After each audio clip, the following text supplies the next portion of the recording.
Apakah kalian penasaran bagaimana kota-kota gaib tersebut memiliki masyarakat seperti apa? Letaknya di mana? Bentuknya seperti apa? Nggak berapa lama saya masuk, saya dapat kota. Ada kota di situ. Kota. Saya masuk, nggak lama itu saya lihat kota. Dan kotanya itu baru selama saya hidup, baru kali itu saya lihat. Sampai sekarang nih, saya udah 40 tahun, saya nggak pernah nemuin kota kayak gitu. Jalan itu marmer. Marmer? Di atas kayak ada monorail. Cuma anehnya gini, baju mereka kuning semua. Tapi kulitnya mereka biasa. Ada identiknya. Kalau kita sini ada belahan nih, kalau dia nggak ada. Oh, rata ya ini ya? Rata, gitu. Kedua, semua rambut mereka itu ada lancipnya di sini. Kamu itu sedikit dari yang banyak pernah masuk dan sedikit dari yang bisa keluar. Itu. 1 tahun kemudian saya ingat di November, jalan Desember tahun berikutnya teman saya meninggal. Nah, waktu acara tutup peti kan tirainya dibuka, tutupnya diangkat, mau ditutup nih. Pas mau ditutup saya ngeliat itu muka berubah jadi kuning.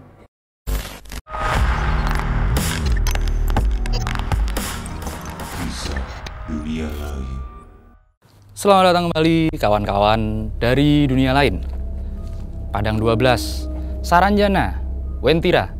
Banyak sekali kan kota-kota gaib yang ada di Indonesia. Apakah kalian penasaran bagaimana kota-kota gaib tersebut memiliki masyarakat seperti apa? Letaknya di mana? Bentuknya seperti apa?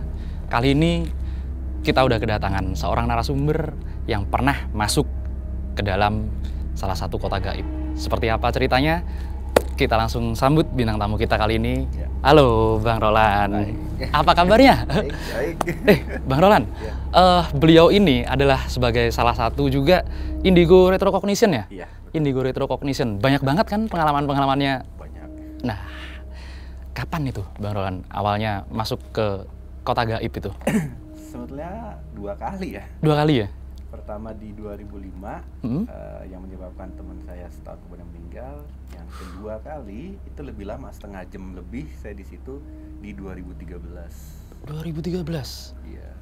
Oke, guys, kita bakalan dengerin cerita dari Bang Roland, kota gaib Wentira. Jadi awalnya sih di 2005 ya. Jadi waktu itu kan saya profesinya waktu itu driver taksi gelap. Jadi di 2005 itu karena di Manado itu kan kalau di atas jam 7 malam dari Manado penumpang ke Tondano ke gunung ya, itu banyak tapi kendaraan udah nggak ada. Oh, Jadi di saat itu kita supir-supir tembak tuh. Iya, yang biasanya mangkal ya pinggir jalan. Tapi plat hitam ya. Plat hitam. Itu panen. Goceng bisa sampai 10.000. Wah, lumayan. Satu orang. Lumayan. Gitu. Nah, tiba satu ketika itu saya ingat di masuk hampir di Natal ya. Karena memang saya waktu itu dadakan di awal Desember karena buat ngejar duit tahun baru. Iya, buat perayaan tahun baru ya keluarga. Nah, tapi bukan mobil saya, mobil ada teman saya punya, saya bawa. Nah, pas udah mau deket Natal, saya ingat waktu itu saya biasa mangkalnya itu di stasiun Karombasan Manado. Karombasan Manado. Ya. Nah, dari situ waktu itu saya ingat udah jam 7 malam, tiba-tiba ada satu keluarga, dia bilang, "Mas boleh trayek Dumoga." Dumoga, saya bilang, waduh Palu Poso ya? Iya. Akhirnya negosiasi harga 3 juta. Drop doang. Tapi bensin, makan sama rokok dia tanggung. Oh, semuanya udah all in ya? Enggak, dia tanggung sendiri ya. Iya, dia tanggung Jadi sendiri. 3 juta cuma mobil nih. Nah, saya panggil teman karena kalau sendiri, waduh, gempor pulang balik. Berapa jauh itu? Itu kalau nonstop sih 12 jam sampai 15 jam ada. Jauh lumayan ya berarti. Tapi kan kekuatan manusia nggak. Iya, benar. Jadi akhirnya saya panggil teman, saya bilang sama dia, dan nanti paro-paro gitu. Jadi ada pilot sama co-pilot nih. Iya. Cuma dealnya, saya bilang ke teman saya, lu kan yang biasa ke Palu, pergi lu yang bawa, pulang nanti gue yang bawa. Nah, deal, kita berangkat. Itu waktu berangkat itu nggak ada masalah, karena kita juga singgah-singgah rest area ya. Nah, singkat kata pas udah sampai di Dumoga, itu penumpang ini turun, kita dibayar. Nah, teman saya bilang, ntar kita balik nih, ini penumpang kosong soalnya. Nggak mungkin kita seharian dari Dumulgan nunggu orang ke Manado. Kita mesti cepet balik Manado. Jadi gue tidur, gantian gue tidur, lu yang bawa, gas aja terus. Karena nih 3 juta, 1 juta buat bensin, 2 juta kita bagi. Bagi 2. Nah, udah. Karena kan istilahnya selama perjalanan pergi itu saya memperhatikan sedikit, ternyata jalannya itu tinggal ngikutin jalur aja. Oh, satu arah aja ya? Belok cuma satu jalur gitu. Jadi baliknya gue udah tahu. Udah, gue bilang lu tidur, gue bawa. Nah, dalam perjalanan balik itu belum ada perasaan apa-apa ya. Nah, saya ingat waktu itu kalau nggak salah ada satu jembatan warnanya kuning. Jembatannya kuning, itu udah masih di Poso. Nah, itu jembatan kuning. Yang saya tahu itu ada kayak monumen, tapi saya nggak perhatiin itu monumen apa. Nah, pas lewatin sedikit dari situ, saya ngeliat tuh jalan berbelok ke kanan. Belok ke kanan. Satu jalur itu aja? Iya. Belok ke kanan itu aja? Satu jalur, terus saya sempat berhenti pas mau belokan itu. Saya lihat teman saya tidur. Saya mau bangunin, nggak enak, dia lagi tidur, kasihan, capek. Cuma saya mengingat perasaan tadi pas jembatan ini nggak ada belokan ini deh. Cuma saya ngeliat-liat ke depan, itu jurang. Oh. Jadi emang belok begini nih jurang. Iya. Saya bilang, gue bukan fata morgana kan. Saya sampai turun, saya ngeliat, ya bener dia belok. Udah, saya balik ke mobil, saya bawa. Gimana dia belok turunan agak curam, baru sampai di bawah dia datar, hutan. Dapat hutannya semua, hutannya lebat banget. Sampai istilahnya di dalam saya setel musik itu suara jangkrik itu kencang dari luar kiri kanan. Krik. Beda banget ya sama. Beda banget. Iya. Kalau sebelumnya hutan, tapi hutannya hutan agak gersang ya. Ini hutannya memang kayak hutan lebat itu cukup panjang. Pas sampai ujung saya nemuin gapura. Nah, gapura itu atasnya kayak ada tulisan Palawa ya, tapi saya nggak ngerti itu. Dan gapuranya warna kuning. Gapuranya gede. Saya lewatin itu, cuma saya pikir kan ini masih daerah Sulawesi Selatan, mungkin itu kepercayaan mereka gitu. Karena kalau di Manado kan ada namanya Sito Timou Tumoto. Kalau di sana mungkin ini. Nah, saya masuk, nggak berapa lama saya masuk, saya dapat kota. Ada kota di situ. Saya masuk, nggak lama itu saya lihat kota. Dan kotanya itu baru selama saya hidup, baru kali itu saya lihat. Sampai sekarang nih saya udah 40 tahun, saya nggak pernah nemuin kota kayak gitu. Itu kotanya, ini jalan itu marmer. Mewah sekali. Marmer. Terus ini teman masih kondisi tidur. Saya pelan, saya lihat kiri kanan. Itu penduduk banyak situ. Cuma anehnya gini, baju mereka kuning semua. Bajunya kuning semua. Tapi pakaian biasa apa? Pakaian biasa ya. Jadi kalau kaosnya kuning, kemeja kuning, bajunya kuning, sepatu pun kuning. Tapi kulitnya mereka biasa. Nah udah, pas saya masuk itu tuh satu yang saya lewatin semua itu mereka berhenti ngeliatin semua. Ngeliatin. Saya sampai canggung, saya mikir gini, ini kok kota segini masa bingung lihat mobil beginian? Ini kan bukan mobil mewah yang gue bawa. Ngeliatin semua. Sampai akhirnya saya dapat kayak jalan persimpangan, saya berhenti situ, saya bangunin teman, sob bangun, kenapa? Kita di mana nih? Dia bangun, dia kaget, waduh, kamu masuk mana? Kagak tahu, pokoknya gue ngikutin sesuai arah. Zaman itu kan saya belum ada Android ya, masih GPS nggak ada jadul ya. Jadi ya nggak ada Waze, nggak ada Google Map. Gue bilang, perasaan tadi lu lihat sini nggak? Karena kan gue sering tidur, gue bilang. Enggak, gue nggak masuk sini. Lu masuk mana? Dan dia pun nggak kenal itu kota apa ya. Padahal dia udah biasa Manado Palu. Gue bilang, serius lu? Enggak, gue nggak pernah masuk sini. Lihat. Cuma yang kita lihat dari dalam mobil ya, itu di atas kayak ada monorel. Tapi monorel kaca. Gitu. Udah, gue penasaran kan, gue bilang, ini belum pernah gue lihat nih. Masalahnya gue bilang sama dia, gue adalah besar Jakarta nggak ada monorel. Belum ada waktu itu sama sekali ya. Nggak ada, jangan tahun gitu mah boro-boro. Korupsi adanya kan. Iya. Udah, gue bilang turun. Gue bilang turun. Gue penasaran. Udah pas turun, gue pantengin lagi nih aspalnya, gue keplok nih, bener marmer. Marmer. Udah, gue ke kiri, jadi dia sama kayak jalan kita juga, jadi ada trotoar. Nah, trotoarnya marmer juga. Marmer juga. Temen gue juga bingung, kok marmer ya? Sampai dia bilang, gila nih presidennya siapa? Keren banget, satu kota begini semua. Iya. Marmer. Dan marmer itu warnanya agak kekuningan. Rata. Nah, udah. Nah, di situ kita lihat semua. Jadi saya teman-teman saya ini ngelihat penduduk situ saling tatap-tatapan. Heran ya mungkin mereka. Iya. Dan akhirnya saya sama teman saya beraniin diri deketin salah satu dari mereka, itu waktu itu laki-laki. Pas kita deketin, mereka ternyata rata-rata tingginya di atas kita. Segini. 180 mungkin lah ya. Tinggi dan gagah ya, gede badannya. Dan mukanya itu muka manusia, tapi benar-benar saya bilang perfect ya. Yang laki-laki tampan, yang cewek cantik. Seperti kalau manusia ras-ras mana itu? Kalau manusia model Pakistan. Model-model kayak gitu ya. Tebel-tebel gitu. Cuma ada identiknya. Kalau kita sini ada belahan nih, kalau dia nggak ada. Oh, rata ya ini ya? Gitu. Oke. Jadi dari sini langsung bibir. Terus satu. Terus kedua, semua rambut mereka itu ada lancipnya di sini.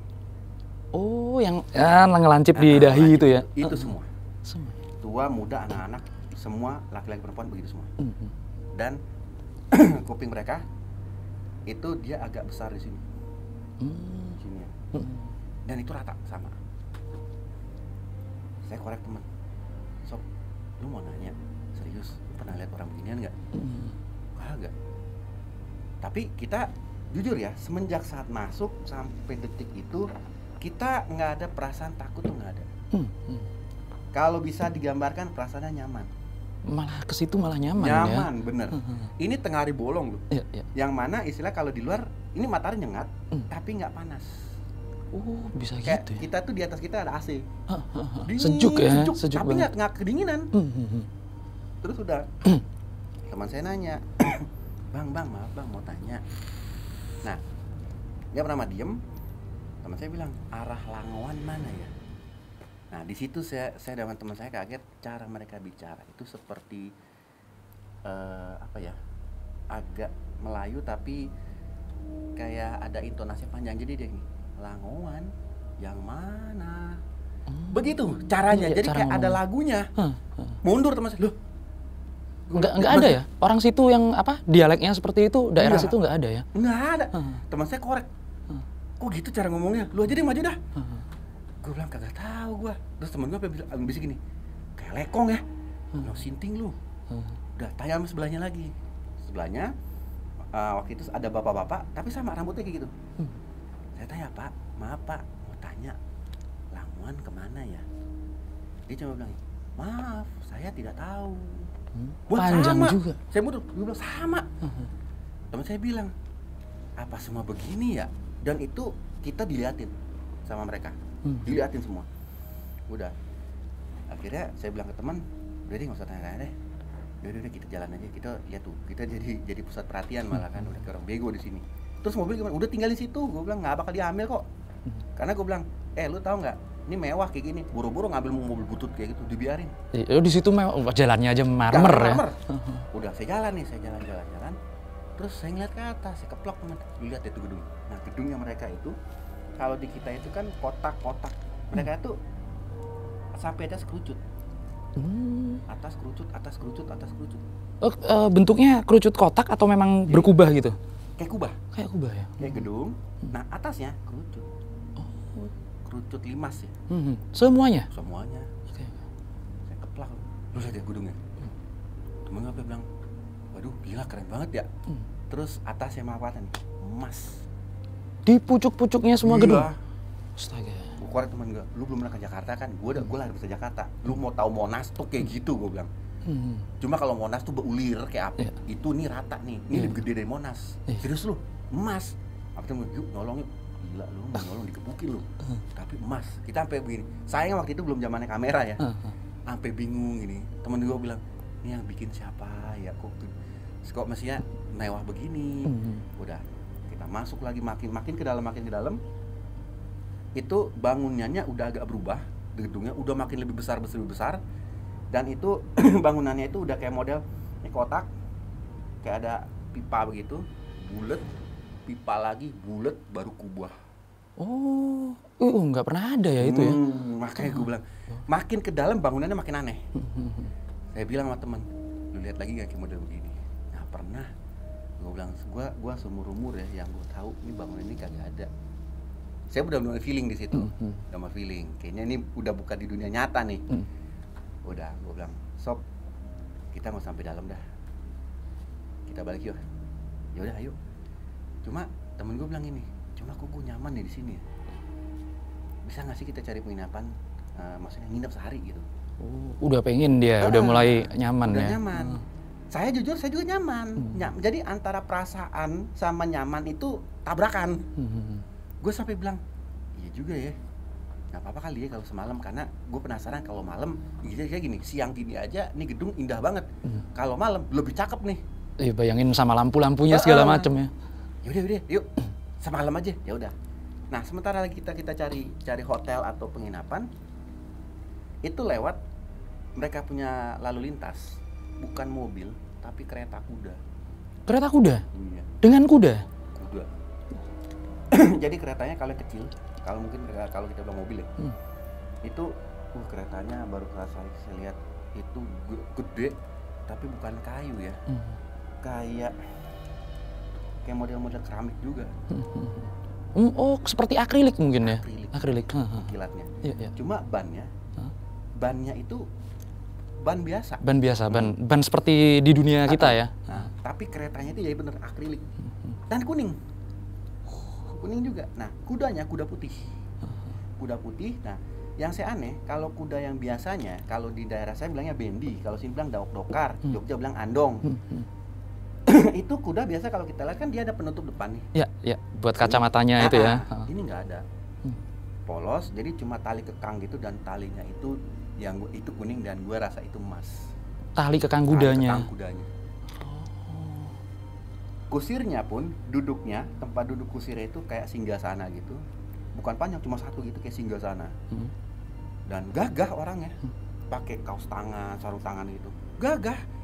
Temen gue sampai bilang, "Woi, gue pernah ngeliat ini kalau dia ke keraton." Iya, mirip. Memang bajunya sama sarung tangan gitu ya. Lewat. Jadi kayak emang lalu lintas. Udah. Pas lagi itu ada satu kereta yang gede banget. Itu nyamperin kita. Itu dengan kalau nggak salah ada 8. Jadi 8 kuda, 4 kiri, 4 kanan. Gede dong berarti ininya ya. Dan kuda-kuda mereka tuh tinggi. Gede. Kuda Eropa banget itu pasti. Nyampe depan kita. Turun. Dia pakaiannya kuning tapi dia ada kerucut sininya. Panjang. Kerucut. Turun, laki-laki semua ada 4. Badannya gede-gede. Di sini pakai kayak gelang gitu. Nah, ujung-ujung ini kayak cincin. Ini kayak cincin. Nah, dan saya perhatiin setiap mereka sini dia pakai bukan pedang ya, kalau saya bilang kayak bukan golok sih, kayak yang di Arab-Arab itu loh. Oh, iya, kayak melengkung. Pisau melengkung gitu ya. Iya. Gede. Itu 4 turun dari situ. Gue bilang, nah lo, digolok nih kita nih. Terus udah mereka datengin, mereka nanya, mau kemana? Saya bilang, saya kesasar pak di sini. Saya mau ke arah Langwan dari Palu, dari Donggala. Terus dia udah nggak ngomong, temennya sebelah yang ngomong, keluar aja. Disuruh keluar langsung. Tapi nggak bentak ya. Dan muka mereka tuh nggak ada yang muka marah. Atau lebih seperti tanpa ekspresi gitu mungkin. Ekspresi ada, cuma kayak ekspresinya gimana? Kalau saya bayangin lagi, adem deh ngeliatnya. Adem ya ngeliatnya. Kan beda kalau kita tuh pengunjung asing ya. Apalagi udah bilang keluar, itu pasti kan mukanya sangar gitu. Yeah. Ini enggak. Jadi pasti bilang keluar gitu, oh iya, sampai gue ketawa gitu. Terus teman gue bilang, Pak, boleh izin ya Pak ya, mau nyari toilet. Silakan, dia bilang gitu, silakan. Tapi logatnya tuh masih panjang ngalun gitu ya. Udah, kita balik badan, sambil jalan kita lihat ke belakang, mereka masih di situ, tapi ngeliatin. Temen gue gini, dia iseng, sementara jalan balik, itu kan banyak perempuan-perempuan juga dan perempuan yang cantik-cantik. Cantik-cantik. Kalau bisa dibilang model-model Tamara gitu. Iya. Tinggi-tinggi, rambutnya panjang, dan temen gue bilang gini, Sob, gue mau kenalan satu orang sini. Kan lumayan dapat kenalan. Pengennya malah gitu dia. Gue bilang, lu aja, gue udah nikah soalnya, lu aja. Lu kan masih bujang lapuk lu sono. Udah sampai di mobil, gue sandar di mobil, dia nyamperin tuh cewek. Nekat malah dikenalan ya. Dan gue lihat dikenalan, jabat tangan, dan orang yang gue lihat karena ini kan siang. Iya. Kena matahari. Nah, sekilas gue dengar dia kenalan gitu. Dan gue inget nama perempuan itu, Alia. Terus ngobrol-ngobrol, perempuan itu cantik banget, dia pakai gaun. Gaun, tapi gaunnya itu dia kayak bersayap begini sampai di belakang, itu rok. Dan kuning bajunya. Nah itu, gue aja jujur ya, dalam hati nurani. Gue sampai gila kalau bini gue kayak gitu asik kali ini. Pasti. Kagak pernah gue beliin baju dia, daster mulu. Mana cantik banget lagi ya. Cantik banget, tinggi, lebih tinggi dari kita rata-rata. Nah udah, nggak lama ini gue lihat temen gue balik, gue bilang, dapat nggak nomornya, nomor telepon rumah, buru-buru nomor rumah. Terus dia bilang apa? Dia cuma bilang kapan balik. Nah pas dia bilang gitu, tuh cewek datang. Dia bilang gini, Mas namanya siapa? Tunjukin ke saya. Oh saya Roland. Tapi gue nggak mau jabat tangan dia. Iya. Saya Roland. Oh temannya Mas ini. Iya. Dari sana mau ke sana. Dia bilang gitu. Iya. Oh. Terus dia bilang ini, nanti kalau ke sini mampir ya. Terus teman saya ingat pipinya diginiin. Diusap ya. Iya. Kesangsem lah dia. Diusap gini. Nyari saya di sini ya. Oh iya. Udah. Dia pergi. Nah, waktu dia pergi, gue sekilas ngeliat ya. Mereka napak, tapi nggak ada bayang. Padahal siang ya itu ya. Iya. Saat itu gue baru ngeh. Kan dia balik punggung ya, jalan. Nggak ada bayang. Nah, sepengalaman gue dari umur gue kecil, yang gue lihat nampak itu dia bisa menjek lantai, napak tapi nggak ada bayang. Itu yang paling keren ya, siang-siang lagi. Jadi rumor dulu kalau orang bilang ada yang ngatok pintu lihat bawah kadang ada, enggak. Kalau yang saya alamin, dia napak, bukan napak yang lihat, bayangnya ada enggak. Pas ya, waduh nggak ada bayang. Udah, gue langsung bilang teman gue, buruan balik. Di saat itu rasa nyaman gue hilang. Udah takut duluan karena pasti. Karena gue lihat nggak ada bayang. Dan gue percaya yang lain juga nggak ada bayang. Semua penduduk kota itu. Semua nggak ada bayang. Bahkan maaf kata nih, bangunannya pun nggak ada bayang. Aneh itu udah nggak masuk akal kalau itu aneh semua, banget itu. Orang, bangunan, kereta kuda, semua situ jalan napak ketepak gitu, tapi nggak ada bayang. Gue keplak temen gue, ayo balik. Tunggu dikit lagi, udah balik. Gue bilang, nah bersama dengan itu yang 4 orang tadi datang, yang badan gede datang. Udah iya pak, iya mau pergi gitu. Gue bilang buruan lu, digorok lu sini. Udah masuk mobil. Pas kita masuk mobil, saya start mobil. Di saat itu saya ngeliat mereka semua berhenti, diam. Bahkan monorail yang di atas, yang swing itu langsung berhenti. Berhenti semua. Pas engine saya nyalain, berhenti. Gue bilang, stop, lihat stop. Loh, kok berhenti? Pada berhenti. Kayak kita ngeliat game di pause. Iya, kayak bener-bener waktu berhenti gitu ya. Terus kita ngeliat ke atas, gila lu, monorailnya berhenti. Waduh, gue lebih enak sih itu kan. Gue bilang, deh, ayo buruan. Saya mundur, saya putar balik, dan saya dengar istilahnya, gimana sih kalau ban mobil sama marmer ya? Iya. Berdecitnya gitu. Khas ya. Udah, gue gas. Nah, sementara gue keluar gas, gue lihat di spion tengah, itu mereka masih situ dengan mandang. Tapi bukan mandang marah ya. Mandang tapi kayak ke pause gitu, stop. Terus gue keluar, sampai gue dapet yang Gapura tadi. Gapura tadi. Nah, sebelum masuk Gapura, gue dia sama temen itu dihadang sama 2 orang. 2 orang dia pakai kayak baju perang ya. Baju perang itu lengkap tameng sama tombak.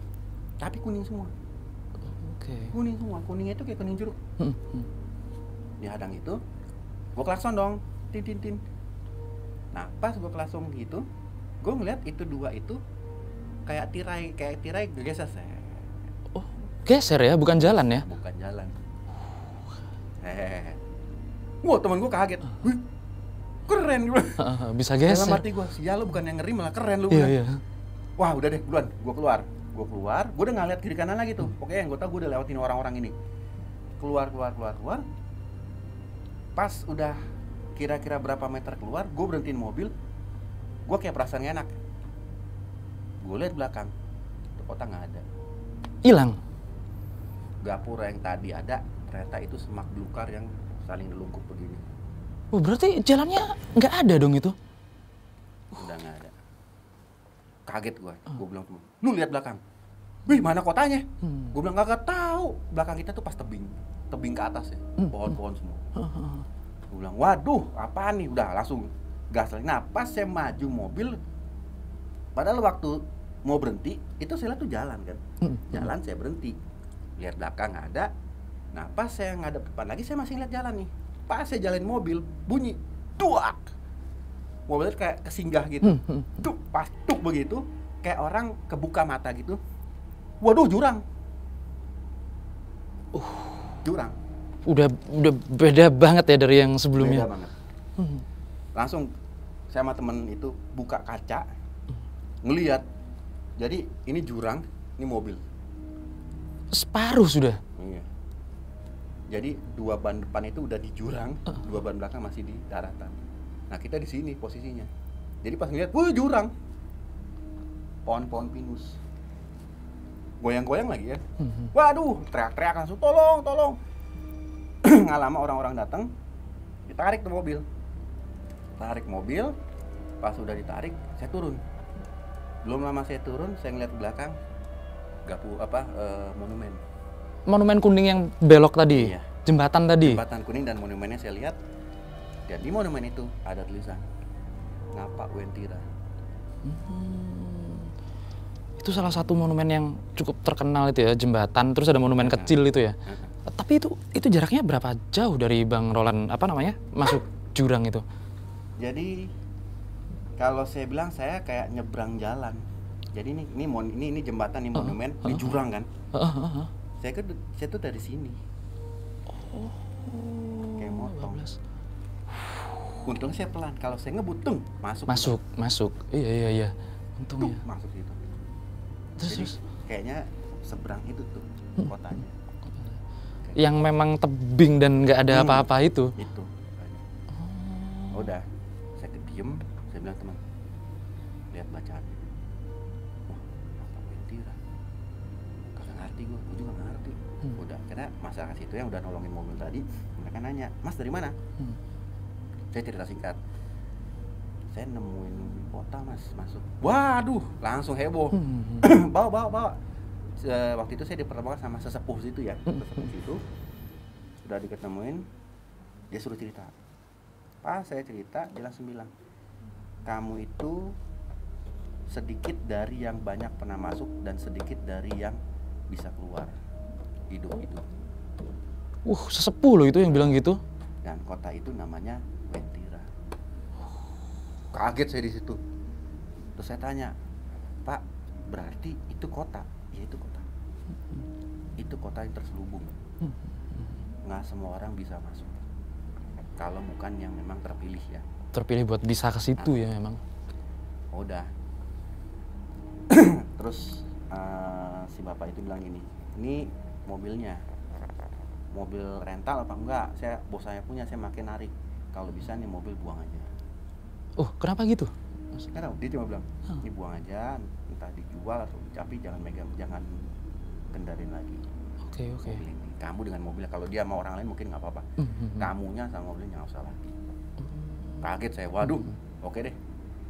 Dan tadi di malam, dan waktu saya ingat pas waktu masuk, itu di jam mobil itu, waktu saya masuk pertama kota itu ya, saya sempat lihat jam mobil itu jam 10.30 pagi. Pagi.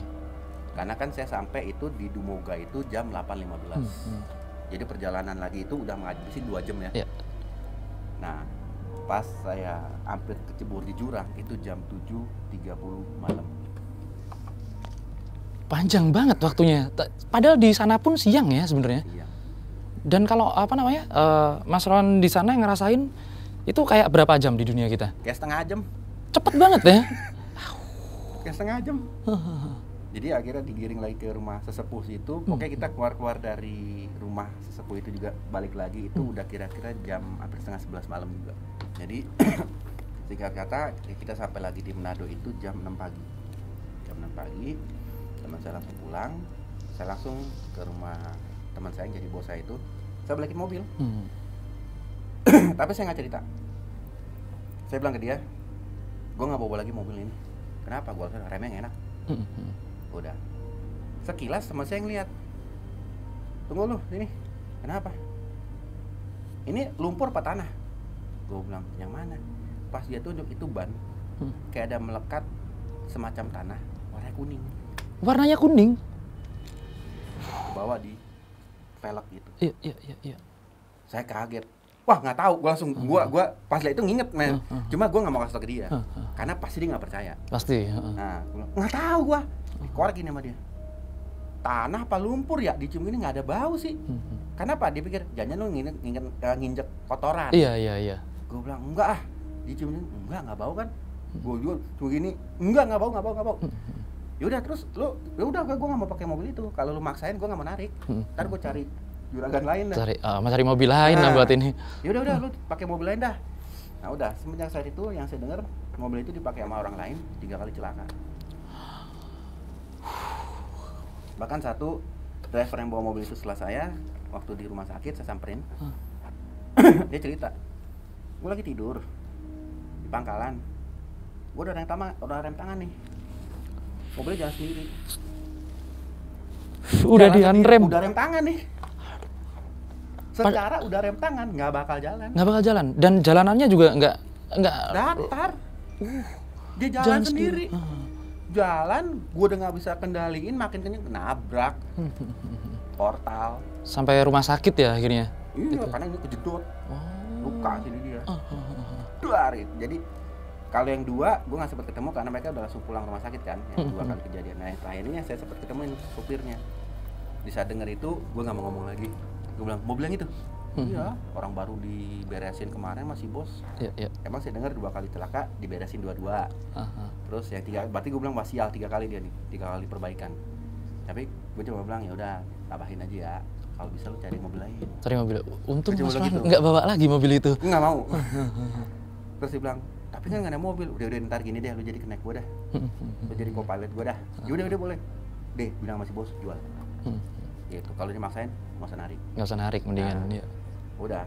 Nah, semenjak saat itu, seminggu kemudian, yang nama Alia ini ngikut kah? Saya sama temen. Naik mobil yang. Tapi di saat penumpang kosong. Jadi kita kan kalau narik itu, misalkan dari Manado penuh nih, sampai Tonano turun. Kita balik belum tentu ada trayek lagi. Penumpangnya lama lagi ya. Nah, sedangkan kita mesti ngejar Manado lagi, ngejar jam dari sini penuh lagi nih, gitu kan? Sini pasti kosong, gas lagi. Nah, setiap kali kosong penumpang ada dia. Alia itu. Di samping. Nah, temen gue juga ngomong sama. Ketemu lagi, dia lagi. Bahkan kalau saya, kalau dia ada, ngobrol biasa. Tapi yang saya aneh tuh gini ya, rasa takut tuh nggak ada. Pas waktu ketemu Alia ini, padahal udah ngeh ya, ini bukan manusia. Bukan manusia. Tapi gimana sih kalau kita adem ya? Nyantai kan jadinya. Bahkan gue sempat curhat ke dia. Dan dia itu kalau gue inget ya, dia sebagai pendengar yang baik. Si Alia ini ya. Keren banget, asli sumpah. Jujur ya, gue kalau nginget kejadian itu, gue sampai berandai gini ya, andaikan bini gue punya kelakuan ke dia gitu. Nyaman berarti. Ya kan, nggak ada piring terbang, ya kan, gelas pecah, ya kan. Ada kayak dia nih, karena pendengarnya baik. Dia dengerin gitu. Nah, sama temen gue sama, dan kejadian sama di saat kosong dia ada. Nungguin bener-bener nggak ada orang lain baru si Alia. Dia ada nemenin. Bahkan lebih gilanya temen gue cerita, bukan cuma ditemenin, temen gue ngajak main ke mall. Jalan-jalan ke mall? Iya. Tapi kalau pas si temennya Mas Rowan ngajak dia jalan-jalan ke mall, orang lain ya? Orang lain lihat juga? Lihat. Luar biasa berarti ini. Itu gue alamin juga. Jadi gini, udahlah teman gue ya, ini yang gue alamin langsung nih. Waktu dia di sebelah gue, kan nyampe Karumbasan nih. Nyampe Karumbasan, dia belum turun, teman-teman pool, itu kan langsung lihat, wah si Roland masuk. Kan kalau kita driver gitu kan nunggu antrean ya. Wah Roland masuk, woi nomor 5 lu antrean. Teman langsung bilang, cakep tuh cewek. Oh berarti ngelihat bener. Woi cakep tuh cewek, woi boleh nih. Bro siapa bro? Penumpang. Gue bilang, enggak, saudara. Dia pun enggak kayak, wah gitu, enggak. Dia senyum. Iya. Senyum ramah banget dah. Berarti apa namanya? Ibaratnya perilakunya mereka warga-warga situ itu seperti manusia juga dong. Iya. Lebih sopan malah ya. Akhlaknya jauh daripada manusia. Serius. Keren. Jauh. Lebih sopan, lebih mendengar. Gitu loh. Jauh dari kata kita bilang gigi taring lah, berdarah-darah. Enggak ada. Enggak ada seperti itu ya. Coba identik itu. Ini enggak ada. Sama ininya tajam gitu. Oke, rambut depannya itu ya. Nah kalau si Alia dia samping begini, ininya kelihatan tajam gitu. Dan cantik benar, rambutnya panjang. Udah, itu pun gue alamin. Dia turun mobil, semua pada ngeliat. Nah kan orang kalau turun dari mobil goyang. Iya pasti. Sama kayak orang. Benar-benar seperti manusia. Iya. Dia turun, gue turun. Udah, gue bilang ya udah sampai ketemu ya. Iya, oke. Dia dada gitu. Nah teman-teman gue juga waktu itu ngedadain. Iya. Cewek, dah. Biasa godain lah ya. Dah, gitu juga. Terus gue perhatiin hilang di balik kerumunan. Tapi nggak tahu ininya akhirnya dia kemana? Nggak tahu. Jadi dia masuk kebanyakan kan namanya stasiun kan banyak penumpang tuh. Hilang di balik kerumunan. Itu saat itu gue alamin pokoknya setiap kali mobil kosong penumpang dia ada. Teman gue juga gitu. Bahkan cerita gue sama dia gue tabrakin sama ya. Waktu diajak ke mall sama temen gue, semua orang lihat. Bahkan dia ketemu sama temen lamanya dia sampai dibilang ini, waduh bini barunya cakep banget. Dikenalin sama temen lamanya. Iya. Nah dia sebagai orang bangga dong. Loh iya, keren kan? Iya. Gitu. Nggak tahu. Orang tuh ngeliat. Dan orang ngeliatnya orang, bukan hantu. Bener-bener. Siang bolong juga kelihatan. Iya. Ada. Keren. Nyata. Nah, akhirnya setiap kali begitu 1 tahun kemudian saya ingat di November jalan Desember tahun berikutnya teman saya meninggal. Meninggalnya karena apa? Jadi pas meninggal kita dikabarin karena selama driver kan pada ngelayat semua. Saya ngeliat dia udah dipeti. Kalau kita kan Nasrani pakai jas ya, pakai sarung tangan gini. Saya ngeliatin dia. Muka teman saya itu jauh dari kata pucat. Saya tanya sama keluarganya, udah berapa jam meninggal? Dari kemarin. Sehari udah. Tapi nggak ada yang putih, pucat, hitam, biru nggak ada. Sama kayak orang mati tidur. Oh, sama kayak manusia hidup lagi tidur aja? Iya, merah-merah begitu. Terus gue tanya, dia nggak didandanin kan? Enggak pak, alami. Hah? Yang lain mungkin nggak ngeh ya. Kalau saya ngeh, saya pantangin begini, emang pas depan peti kan. Gila kayak tidur. Dan mukanya senyum. Kayak plong gitu. Lega. Ya. Gue sampai gini ya, gue sampai pegang tangannya, sob, berusaha terang di sana ya sob ya. Ntar gue yang lanjutin trayek lu. Dia tenang gitu. Gue biasa datang ke duka, nggak kayak gini, jauh. Nggak seperti itu. Apa penampakannya jenazah beda ya? Sehari kan, iya, udah formalin kan. Dia nggak bakal keluarga sempat bilang dia nggak bisa diformalin pak, karena darahnya hangat. Tapi nafas, jantung segala macam berhenti. Keren, jadi menurut dokter rumah sakit, ini nggak bisa diformalin. Karena alami aja. Iya. Bahkan dia bilang keluarganya ya, bahkan waktu sampai di mandi dipakein baju sampai tadi pagi badannya kalau bapak pegang anget. Satu fenomena yang keren banget ini. Tapi saya nggak mau jamah, karena apa? Itu kan udah kayak udah ditutupin tirai gitu kan, dipeti tutupin tirai. Saya nggak mau jamah, saya cuma ngeliatin Tapi waktu saya giniin tangan kan dia tangannya dada. Tapi kan dia udah pakai sarung tangannya, ya. Gitu, saya lepas lagi. Keluarga bilang hangat Pak badannya. Memang benar-benar masih hangat. Tapi keluarga almarhum nggak cerita meninggalnya karena apa gitu? Nggak. Satu adiknya cuma bilang ini, dia cuma bilang katanya rasa pusing. Pusing, dia bilang dia mau tidur. Udah nggak bangun. Dan waktu dibawa ke rumah sakit digotong, dokter vonisnya meninggal. Tapi yang anehnya cek jantung, paru-paru semua normal. Fungsi semua normal. Tapi berhenti aja ya memang. Berhenti. Jantung tuh berhenti. Dan kondisinya begini Pak. Senyum. Apa mungkin dijemput sama Alia itu ya? Terus biasa orang kan kalau mau dilipetin tangan tuh kaku ya. Dia lemes katanya. Dilipetin tangannya lemes biasa. Udaranya hangat soalnya masih. Saya sampai terus saya tanya kan lagi ke orang-orang di sebelahnya masih keluarganya. Jangan-jangan mati suri loh. Jangan dulu dikubur. Iya, jangan dulu dimakamin kan karena ntar dia bangun terus mati beneran. Iya. Terus keluarga ya mereka bilang, "Makanya Pak, harusnya kan kemarin kita udah kubur. Kita nunggu 1 hari lagi, siapa tahu dia bangkit." Ini udah jalan 2 hari, begini terus. Sama sekali nggak menunjukkan tanda-tanda orang meninggal ya. Maksudnya nggak bakal bangun ya? Nggak bakal. Tapi hangat. Hangat semua badan masih. Wih, luar biasa sih ini pengalamannya. Kalau kita kan ada di sana ibadah dulu ya. Ibadah, pendeta pentahbisan gitu, baru acara tutup peti. Nah waktu acara tutup peti kan tirainya dibuka, tutupnya diangkat, mau ditutup nih. Pas mau ditutup saya ngeliat itu mukanya berubah jadi kuning. Jadi kuning, mukanya kuning, kayak dicat. Kuning kayak jeruk. Saya petan, bentar, kok kuning ya? Pas saya bilang kuning semua pada ngeliat. Wih iya kuning. Banyak yang lihat juga itu. Langsung itu nggak jadi tutup kan? Kuning, ya bener kuning.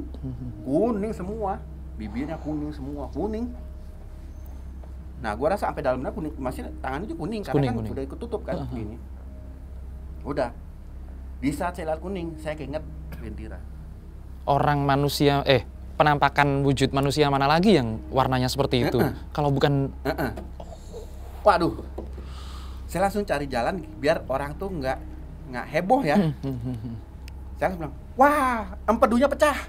Buruan tutup." Saya juga udah ngeri kan lihatnya. Tutup. Oh iya empedunya pecah kali. Tutup langsung di lem, gotong. Semenjak kejadian itu 2 hari saya nggak ketemu si Alia. Setelah itu ya 2 hari kemudian nggak ketemu. Ketiga hari ketemu lagi. Sama posisinya siap. Nggak ada penumpang. Dia ada. Tapi di saat dia hadir di hari ketiga, saya nggak mau nanya. Saya nggak mau nanya tentang teman saya ini. Karena dia hadir seperti biasa. Ya, santai aja kayaknya. Tapi 2 hari kemarin nggak ada. Nggak muncul. Padahal 2 hari kemarin sering saya berapa kali malah penumpang kosong. Udah. Nah itu sampai berlanjut di tahun berikutnya. Hampir tiap hari. Akhirnya saya mikir gini, saya udah capek kayak gini. Mobil saya balikin ke bos saya bilang saya nggak mau lagi. Nah semenjak saya balikin mobil, saya udah nggak narik lagi sampai sekarang. Sosok itu nggak ada lagi. Alia itu. Nah jadi gitu teman-teman, banyak banget ya memang kota-kota gaib yang ada di Nusantara. Bukan hanya di Nusantara ya, bukan hanya di Indonesia, di beberapa negara lain bahkan Eropa. Mereka mempercayai adanya kota gaib. Dan ya memang kalau ada orang yang akhirnya pergi ya dalam arti bener-bener nggak tahu kita fisiknya ataupun secara spiritual pergi ke sana. Aku masih penasaran banyak cerita sama Mas Roland ini karena banyak ada cerita apa lagi Mas Roland nanti kita? Wah banyak sekali. Banyak banget ya. Tragedi Bintaro aja banyak. Nah, kita bakal gali banyak cerita dari Mas Roland. Sampai di sini dulu episode kali ini. Sampai jumpa lagi kawan-kawan dari dunia lain.